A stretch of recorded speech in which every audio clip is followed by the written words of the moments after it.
Hello everyone, welcome back to hello scholar. Hello scholar में आप सभी का स्वागत है। इस वीडियो में मैं आपको बताऊंगी डिजिटल इंडिया इंटर्नशिप स्कीम 2023 के बारे में। इस वीडियो में हम बात करेंगे क्या है एलिजिबिलिटी, कितने ड्यूरेशन की ये इंटर्नशिप रहेगी, क्या क्या इसकी रिक्वायरमेंट है, एजुकेशन क्वालिफिकेशन क्या चाहिए, ये सारी बातें हम इस वीडियो में करेंगे। ऐसे ही स्कॉलरशिप अपडेट्स के लिए, न्यूज़ अपडेट्स के लिए, जॉब वैकेंसी अपडेट्स के लिए, स्कॉलरशिप अपडेट्स के लिए आप हमारे चैनल हेलो स्कॉलर को सब्सक्राइब करें। वीडियो अच्छी लगे तो please do like, share, comment and subscribe to our channel. ये सारी इन्फॉर्मेशन आप अपने व्हाट्सएप और टेलीग्राम ग्रुप पर भी पा सकते हो by joining our WhatsApp and Telegram group. You will get the link in the description box. चलिए जानते हैं क्या है digital India internship scheme. So बच्चों, ये जो स्कीम है, ये इंटर्नशिप जो है ये आती है ministry of electronics and information technology के अंडर। इस मिनिस्ट्री के अंडर ये स्कीम जो है वो रिलीज़ करी गई है, लॉन्च की गई है। इस स्कीम में बेसिकली क्या एम है, जो बच्चे हैं स्कूल कॉलेजेस में तो अपना थियोरेटिकल नॉलेज जो है वो ले लेते हैं, लेकिन गवर्नमेंट ये चाहती है कि वो प्रैक्टिकल नॉलेज भी गेन करें। सो इस वजह से गवर्नमेंट ने ये अपॉर्चुनिटी दी है जो कॉलेज में जाते हैं बच्चे उनके लिए, कि वो प्रैक्टिकल नॉलेज भी इस स्कीम के अंडर गेन कर सकें। इस स्कीम में मतलब जैसा जब आप इंटर्नशिप करेंगे, सिलेक्ट हो जाएंगे, तो आपको 10,000 रुपये पर मंथ, ठीक है, 10,000 रुपीज़ पर मंथ का स्टाइपेंड मिला करेगा। प्लस आपको जब ये आपकी इंटर्नशिप कंप्लीट हो जाएगी तो उसके बाद आपको एक सर्टिफिकेट भी दिया जाएगा।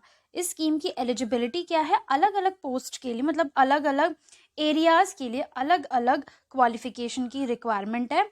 लेकिन सबसे जो बेसिक रिक्वायरमेंट है वो ये है कि जो भी आपकी लास्ट डिग्री है उसमें 60% मार्क्स जो हैं वो होने चाहिए, ठीक है। लास्ट डिग्री यानी कि सपोज अगर आप MBA कर रहे हो या MCOM कर रहे हो तो आपके BCOM या BBA में आपके कम से कम 60% मार्क्स जो हैं वो होने चाहिए। अगर आप कोई लाइक सपोज अगर आप कर रहे हो BA ऑनर्स इकोनॉमिक्स में कर रहे हो या फिर आप BCOM कर रहे हो, तो जो आपका लास्ट सेमेस्टर है उसमें आपके कम से कम 60% मार्क्स होने चाहिए। अब इसके लिए अलग अलग क्या क्वालिफिकेशन चाहिए, BE, BTech, ME, MTech होनी चाहिए। Computer science, computer engineering, computer science भी कह सकते हो। IT में इलेक्ट्रॉनिक्स एंड कम्युनिकेशंस में इलेक्ट्रॉनिक्स एंड इलेक्ट्रिकल, इन सब में अगर आपके पास BE है, BTech है, ME है, MTech है, इन सब में से तो आप एलिजिबल हो। MSc होनी चाहिए CS, IT, इलेक्ट्रॉनिक्स या इलेक्ट्रिकल में। MCA कर रखा हो, DOEA CC लेवल B, या फिर आपने BA ऑनर्स इकोनॉमिक्स में कर रखी हो या BCOM ऑनर्स कर रखी हो या MCOM कर रहे हो या फिर MBA कर रहे हो या MBA कर चुके हो फाइनेंस या इंटरनेशनल बिजनेस में या फिर LLB। तो ये है आपकी एलिजिबिलिटी क्वालिफिकेशन रिक्वायरमेंट, ठीक है बच्चों। अब जान लेते हैं कि देखो, जो भी बच्चे हैं जो पास आउट हो जाएंगे 2023 में, वो भी नहीं फिल कर सकते इस इंटर्नशिप को, ठीक है। जो अपने लास्ट सेमेस्टर में है वो भी नहीं फिल कर सकते। जो सेकंड ईयर में है या फर्स्ट ईयर में है वो ही बच्चे इस इंटर्नशिप को फिल कर सकते हैं, इस इंटर्नशिप के लिए अप्लाई कर सकते हैं, ठीक है। अगर जिन भी बच्चों के पास BA इकोनॉमिक्स में ऑनर्स है, BCOM ऑनर्स हैं, MCOM है, MBA है फाइनेंस और इंटरनेशनल बिजनेस में, उनको इंटर्नशिप करने का मौका मिलेगा measurement of digital economy G20 DE measurement framework वाले एरिया में। जो साइबर लॉ में काम करना चाह रहे हैं उनके पास मैंडेटरी है कि वो LLB स्टूडेंट जो है वो हो, मतलब LLB कर रहे हों या फिर LLB कर चुके हों।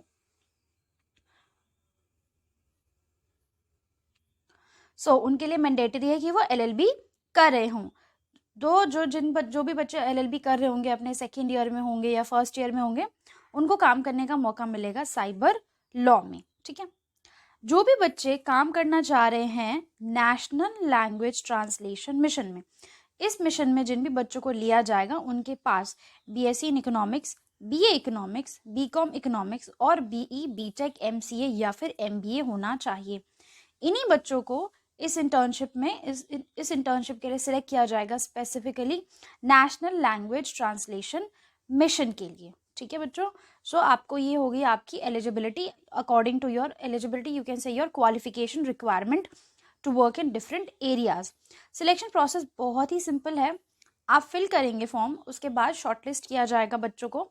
शॉर्टलिस्ट करने के बाद आपका एक पर्सनल इंटरव्यू भी हो सकता है या फिर स्काइप के द्वारा भी आपका इंटरव्यू हो सकता है, यानी कि ऑनलाइन मोड भी आपका इंटरव्यू हो सकता है या फिजिकल मोड भी हो सकता है। आपको इंटरव्यू देने का कुछ भी नहीं मिलेगा, मतलब you will not be paid for attending the personal interview. Next is जिन भी बच्चों का सिलेक्शन हो जाएगा उनका नाम वेब पोर्टल पर अपलोड हो जाएगा। They will get their names on the website.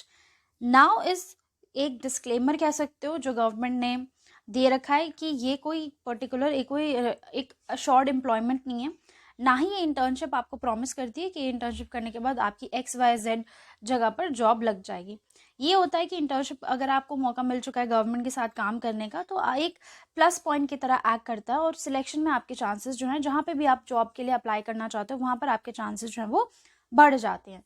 जब आप इस इंटर्नशिप में काम कर रहे हो तो आपको एक मेंटोर, टेक्निकल सुपरवाइजर, ये सारा सपोर्ट जो है वो आपको मिलेगा। अगर आप बैच में करो यानी अगर आपका कोई ग्रुप है तो ग्रुप को मिलेगा। अगर एक इंडिविजुअल पर्सन इंटर्नशिप कर रहा है, अकेले एक पर्टिकुलर जगह पे काम कर रहा है, पर्टिकुलर एरिया में काम कर रहा है, तो फिर उसको भी टेक्निकल और मेंटोरशिप सपोर्ट जो है वो दिया जाएगा। एग्जाम जैसे आपकी इंटर्नशिप खत्म होगी वैसे आपको सर्टिफिकेट ऑफ इंटर्नशिप मिल जाएगा। अप्लाई करने का तरीका क्या है, ये वेबसाइट है, डायरेक्ट लिंक आपको डिस्क्रिप्शन बॉक्स में भी दिया जाएगा। आप इंटर्नशिप वो आपको पेज ओपन हो जाएगा। सबसे पहले आपको रजिस्ट्रेशन करना है, ठीक है। रजिस्ट्रेशन और लॉगिन दो ऑप्शन आएंगे। सबसे पहले आपको रजिस्ट्रेशन करना है। रजिस्ट्रेशन कंप्लीट होने के बाद आप करेंगे लॉगिन। लॉगिन करने के बाद आपको कुछ डॉक्यूमेंट्स अपलोड करने होंगे और डॉक्यूमेंट्स क्या रिक्वायर्ड होंगे। सबसे पहला आपको रिकमेंडेशन लेटर जो है वो अपनी यूनिवर्सिटी से लेकर आना होगा या जिस भी कॉलेज में आप पढ़ रहे हो वहाँ से। और दूसरा एक लेटर लेकर आना होगा जिसमें कि आपका जो कॉलेज है वो ये बताएगा कि CGPA को परसेंटेज में कन्वर्ट करने के लिए जो कॉलेज है वो कौन सा तरीका अपनाती है, मतलब CGPA को 9.5 से मल्टीप्लाई करती है या वो एज अ परसेंटेज समझती है। तो वो चीज़ आपको जो है वो लेटर जो है वो इंस्टीट्यूशन के द्वारा आपको अपलोड करना होगा। आपकी एक पासपोर्ट साइज फोटो लगेगी, सिग्नेचर लगेंगे which is in digital form, ठीक है। ये सारे हैं डॉक्यूमेंट्स रिक्वायर्ड। सो जो भी बच्चे इंटरेस्टेड हैं इस इंटर्नशिप को अप्लाई करने के लिए, जो भी एलिजिबल हैं they can apply and all the very best for the people who are going to apply. So I hope you guys liked this video. If you guys liked the video, kindly like, share, comment and subscribe to our channel. If you guys have any suggestion, you can give us in the comment section. Thank you everyone.